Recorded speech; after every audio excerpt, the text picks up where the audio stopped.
Mga debotong Katoliko midagsa sa San Pedro Cathedral sa Davao City alang sa misa una ang pagsugat sa Pasko. Simbahang Katoliko gipasabot ang tinuod nga diwa sa Pasko. Ani report ni John D. Esteban. Nagpasalamat kami kanimo kung kaibog kaming giisip tangayan ang matubag umalagan kanimo.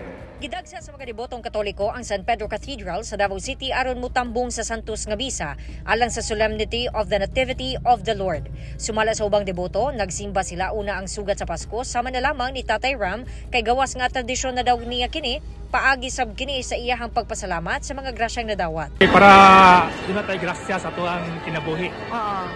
O panalangin nato sa Ginoo ba. Malipayong gisugat sa uban ang Pasko nga nagsalo-salo sa Noche Buena. Dili matukib ang kalipay alang niadtong mga miyembro sa pamilya nga nagkahiusa. Ang netizens mipaambit usab sa GMA Regional TV1 Mindanao sa ilahang family picture atol sa sugat sa Pasko. Gipasabot ni Archbishop Romulo Valles sa Archdiocese of Davao ang tinuod nga diwa sa kasaulugan sa Pasko. The importance is that we remember again joyfully the birth of our Savior.